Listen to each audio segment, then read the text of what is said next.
Salut et bienvenue sur Anacaland pour la review du tout nouvel épisode de la saison 2 des Anneaux de Pouvoir, l'épisode 4 intitulé L'aîné, faisant donc référence au meilleur atout de la série depuis sa création, le personnage de Tom Bombadil. Un perso qu'on était très nombreux à avoir hâte de découvrir à l'écran, même si on reste évidemment très inquiet. Un épisode qui dès ses premières secondes ne promettait pas grand chose d'extraordinaire en 1 heure de temps, mais qui nous propose quand même un arc intéressant. Dès les premières images du précédemment dans les Anneaux de Pouvoir, on nous montre Nori et son ami, Arondir et Isildur, ainsi que Galadriel et Elrond. Donc clairement on se doutait que cet épisode n'irait pas bien loin. Heureusement que du coup on sait maintenant que dans le suivant on sera à Númenor et Khazad-dûm, et donc certainement en Eregion avec Anatar et Celebrimbor. Au moins ce sera un peu plus palpitant et on patientera jusqu'à la semaine prochaine. Toutefois j'ai apprécié de découvrir, comme je le disais, le personnage de Tom Bombadil. Donc je commencerai par cet arc dans la vidéo, que je terminerai également par un petit détour vers le Inside the Episode qu'Amazon a lancé directement après cet épisode, et qui m'a plutôt fait rire, notamment par la présence de l'interprète d'Arondir, qui comme vous le savez est mon perso préféré. Donc c'est parti pour cette exploration du 4e épisode de cette nouvelle saison, mais avant, abonnez-vous, likez et commentez la vidéo pour l'aider au référencement et soutenir la chaîne. Merci d'avance.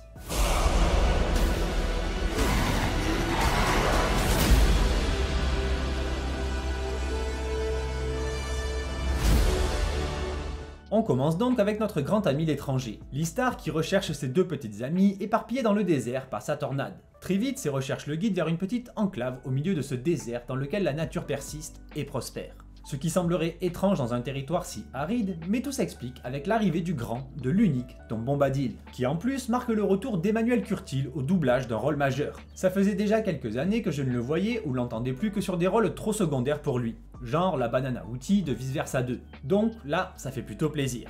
Tom, donc, un être magique dont la nature nous est encore inconnue, un individu plein de mystères mais aussi de promesses, tant pour le magicien que pour nous, spectateurs. Peut-être va-t-il enfin élever un peu le niveau du récit par sa simple présence. Qu'en pensez-vous? Ou alors avez-vous très peur que ce personnage, comme tous les autres, ne soit totalement gâché? Ce qui reste une forte probabilité. Ainsi, très vite après leur rencontre, Tom se montre évidemment amical avec notre ami et l'invite à se joindre à lui, sans pour autant donner du sens à cette rencontre pour Listar. Il y découvre comme nous un homme jovial, entouré d'animaux et de verdure qui semble avoir une incidence sur toutes les forces naturelles qui l'entourent. Son jardin fleurit, ses arbres donnent tous des fruits, les abeilles bourdonnent et même son petit agneau semble doué de paroles. Et surtout, la nature qui l'entoure semble vraiment vivante, ou même consciente.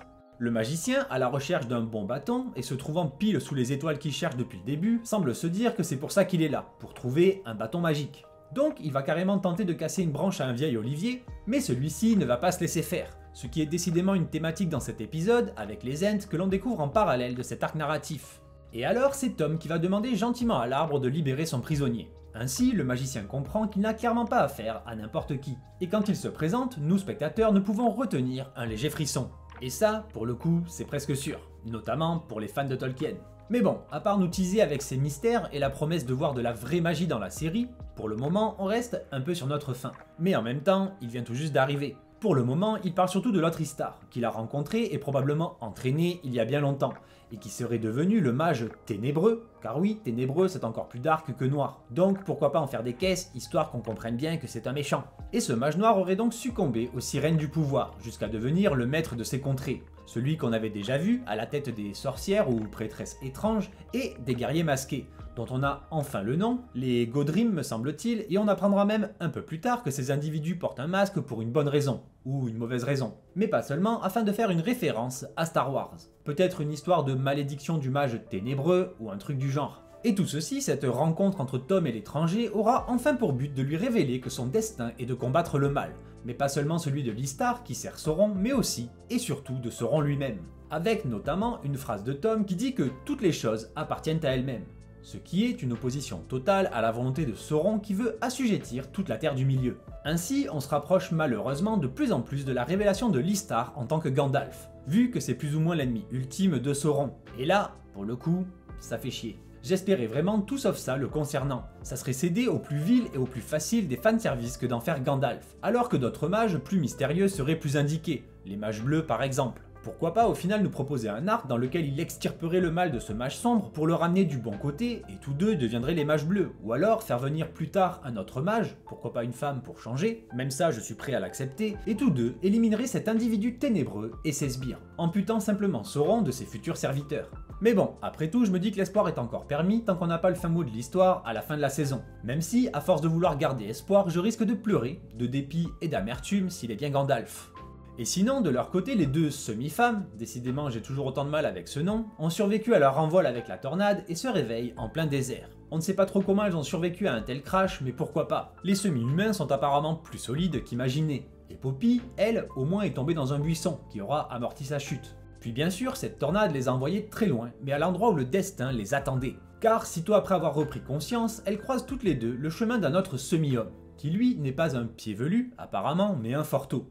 Sauf qu'en vrai, c'est la même chose. Celui-ci va guider les deux jeunes femmes chez lui, et eux, d'ailleurs, ne vivent pas en nomades, mais dans des trous. Des trous creusés dans un canyon qui les cache autant qu'il les protège des périls du désert. Et là, très vite, bien sûr, il est impossible de ne pas faire le lien avec les hobbits que l'on connaît, qui vivent eux aussi dans des trous, de hobbits, mais loin à l'ouest, et bien plus tard. Et comme par hasard, alors que le jeune homme avait énoncé quelques règles qui sont presque toutes transgressées en quelques minutes, et alors qu'aucun des mots de Nori ne parvient à convaincre la chef des Forteaux qu'elle vienne en paix, et qu'elle ne cherche pas les histoires, la chef ne les croit pas. Surtout quand elle apprend ensuite l'existence d'un magicien, car le mage ténébreux semble être leur pire ennemi, ce dont ils ont le plus peur. Et donc la confiance n'est pas gagnée entre ses cousins semi-hommes et femmes. Jusqu'à ce que, encore une fois, comme par hasard, Nori ne parle de Sadok, leur chef mort, en première saison. Et son nom de famille, Terrier, fait bien sûr référence à une très ancienne légende des Forteaux. C'est décidément une sacrée coïncidence pour faire avancer l'histoire. Et Nori découvre alors que ce peuple est bien leur lointain cousin qui avait été laissé là, dans le désert en attendant que l'ancêtre de Sadok ne revienne les chercher une fois qu'il aurait trouvé une contrée merveilleusement verte et fertile. Ce qu'on appellera bien sûr plus tard la comté. Donc, mis à part une énième prophétie ou légende qui raccroche les wagons à l'histoire et simplifie l'écriture, car après tout, pourquoi avoir besoin de faire en sorte que Nori gagne leur confiance quand de simples peintures rupestres suffisent? Mais on a quand même un petit quelque chose de sympa. Ce petit peuple qui semble opprimé par le mage noir va devoir faire un choix, rester ou s'en aller. Et Nori va aussi sûrement foutre un sacré bordel chez eux, sachant qu'on a déjà vu un des guerriers masqués débarquer. Et tout ça nous dit surtout que ce peuple va finalement partir vers l'ouest, peut-être même avec Poppy ou Nori ou les deux, pour rejoindre les pieds velus. Et ensemble, ils iront trouver la comté pour enfin devenir les hobbits que l'on aime tant. Mais bon, comme je le disais, bien que sympathique, ce n'est pas non plus un arc transcendant que cet épisode nous a montré. Passons donc maintenant à un autre, encore moins fun, celui de Galadriel et Elrond. Nos deux amis elfes sont au départ du Lindon, et ils se font toujours la tronche. L'un comme l'autre fait du boudin car ils ne sont pas d'accord à propos des anneaux. Ça, on l'aura bien compris. Et le début de cette histoire nous invite à penser qu'on va avoir droit à un recrutement d'équipe, digne des meilleurs récits de fantasy. Mais non, le plan suivant nous montre toutes leurs troupes en train de gambader dans la montagne puis la forêt jusqu'à un pont détruit par Sauron. On ne sait pas trop comment, mais Galadriel en est certaine, c'est lui qui l'a cassé. Et surtout, on comprend très vite que ces 4 autres elfes ne seront que des randoms, des personnages fonctions qui risquent de ne pas faire long feu dans la saison. Car, de la chair à canon. Et en effet, c'est pas passé loin juste après. Mais d'abord, on a encore une dispute entre Elrond et Galadriel, car elle fait confiance à ses visions envoyées par l'anneau, et notamment une nouvelle où elle aperçoit la bataille de l'Erégion dans laquelle Elrond semble en mauvaise posture. Et on remarque aussi qu'elle voit toujours Sauron sous les traits d'Albrand, et non pas d'Anatar. Donc les anneaux auraient tout de même des limites dans leur vision, à moins que tout simplement Anatar redevienne Albrand un peu plus tard. Car c'est vrai qu'il était quand même plus beau gosse avant sa perruque blonde. Mais bon, pour le moment, cette énième opposition entre les deux amis elfes va surtout pousser Elrond à choisir un certain chemin plutôt qu'un autre. Celui qui n'est pas sûr, celui qui passe par le sud, et qui les rapprocherait donc légèrement du Mordor, et surtout qui serait plus rapide. Et tellement rapide que quand on les retrouve, ils sont déjà en plein territoire des Galgad, à l'endroit même où les messagers de Gil-galad ont été tués. Et donc ce n'était pas Sauron, ni même des orques qui les ont interceptés, mais les esprits des Galgad, qui sont d'ailleurs réalisés avec brio, j'ai beaucoup aimé tant leur design que leur animation dans leurs mouvements, et même leur destruction et régénération, ça fait plaisir. Et donc ce sont les spectres qui ont fait le sale boulot pour Sauron, empêchant que le message du roi parvienne à Celebrimbor. Ainsi on découvre alors que Sauron a vraiment un pouvoir immense. Sans même ses anneaux ou autres, il peut casser des ponts à des centaines de lieues, réveiller les morts en leur soufflant des missions, et même, comme on l'a vu plus tôt, faire trembler la terre jusqu'à chez les nains. C'est donc à se demander pourquoi il a autant besoin d'anneaux s'il est déjà omniscient et tout-puissant.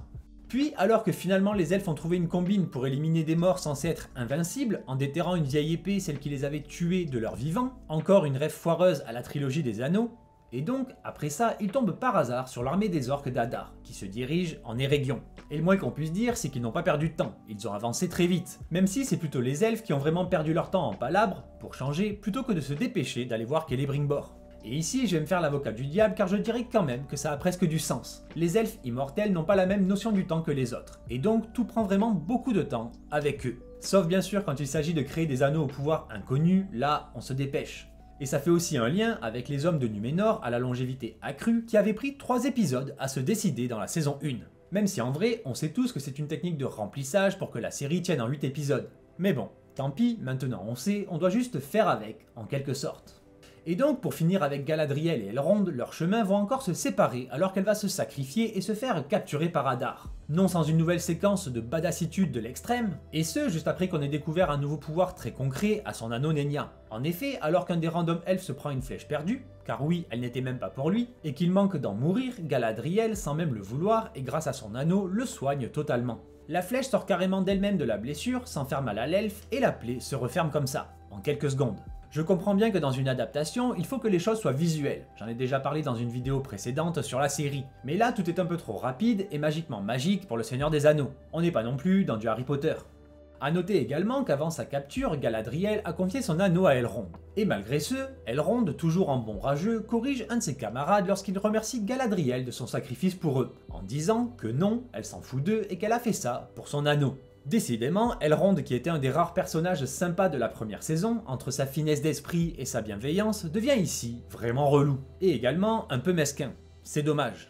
Et donc passons enfin au 3e et dernier arc de cet épisode, avec nos personnages préférés, Arondir et Théo, ainsi qu'Isildur que l'on retrouve juste après leur affrontement nocturne contre les hommes sauvages. Alors déjà, là, mort de rire, qu'est-ce que c'est que ce nom, les hommes sauvages? Juste car ils se sont soumis à Adar? Quel est le rapport? Ce sont redevenus des hommes des cavernes, juste car ils n'ont plus de maison ni de village, et qu'ils campent dans les bois? Perso, j'ai vraiment trouvé ça moyen, voire même très foireux.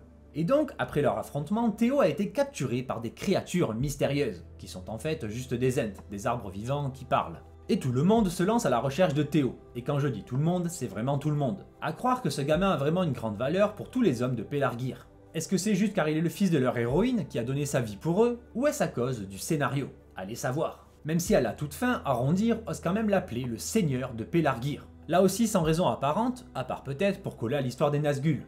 Et avant leur départ à tous de Pelargir, Estrid, la nouvelle copine d'Isildur, tente de les envoyer dans la direction opposée des camps de ses amis hommes sauvages. Et en quelques secondes, elle se fait cramer par Arondir. Car c'est un elfe perspicace, et il découvre donc la supercherie. Elle est, elle aussi, une femme sauvage. Décidément, j'ai du mal avec cette appellation, mais comme je l'avais deviné dans les épisodes précédents, ce sera finalement un arc de rédemption qu'on va avoir droit la concernant. Elle a caché sa marque pour ne pas se faire griller, et c'est clairement pas un succès, mais surtout car elle tente ou va tenter de se détacher de son serment à Adar. Surtout qu'Isildur est de plus en plus épris d'elle, et qu'elle aussi, semble-t-il. Même si, là encore, avec un sacré retournement de situation, ça va un peu se compliquer, car son fiancé est en vie, lui aussi prisonnier des Ents avec Théo.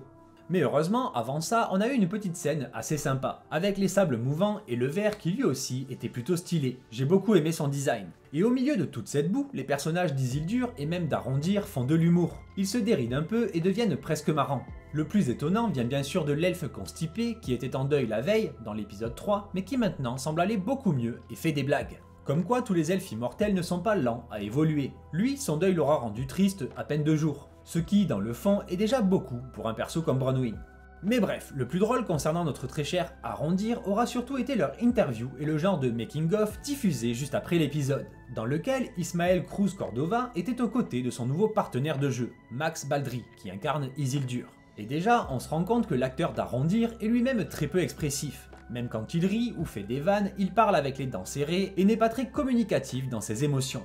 Donc on comprend un peu mieux la constipation permanente de son personnage. Mais le pire du pire vient de Max Baldry, qui ose quand même dire lors du making-of pendant le tournage que son partenaire, Ismael, est très charismatique et impressionne par son talent. C'est plus ou moins ça, j'ai plus vraiment les mots exacts en tête, mais là, pour le coup, c'est vraiment une bonne blague. Soit c'était scripté là aussi pour pas vendre la mèche, soit il est vraiment mauvais lui aussi, au point de ne pas se rendre compte de la vérité sur Arondir. Je ne pense pas que beaucoup de spectateurs se disent « Waouh, quel homme puissant et charismatique » quand Arondir apparaît à l'écran. Mais bon, le déni, on sait que c'est la marque de fabrique de beaucoup de productions aujourd'hui. Quand on n'aime pas une série ou un personnage, c'est car on est raciste ou homophobe ou que sais-je. On a même droit parfois à l'excuse du review bombing. Mais c'est jamais, car la prod a fait les mauvais choix. Voilà, je pense avoir fait le tour de cet épisode, somme toute beau, pour ne pas changer, même si quand même souvent très sombre, mais pas vraiment captivant ni intéressant pour le reste de la série. Un épisode de transition qui ne brille pas non plus du fait d'être sorti tout seul. Il aurait peut-être mieux fonctionné avec l'épisode 3. Mais ça c'est leur choix, donc on va prendre ça comme ça vient. Heureusement, le personnage de Tom Bombadil a enfin fait son apparition pour sauver les meubles, et pour nous donner envie d'en découvrir un peu plus. Donc merci à vous d'avoir suivi cette vidéo, abonnez-vous, likez et commentez si ce n'est pas déjà fait, et on se retrouve la semaine prochaine pour la suite du périple de certains de nos personnages, qui eux, pour le coup, sont un peu plus fun à suivre. Elendil, Durin, Anatar et quelques autres. Alors à très vite sur Anakaland. Bye!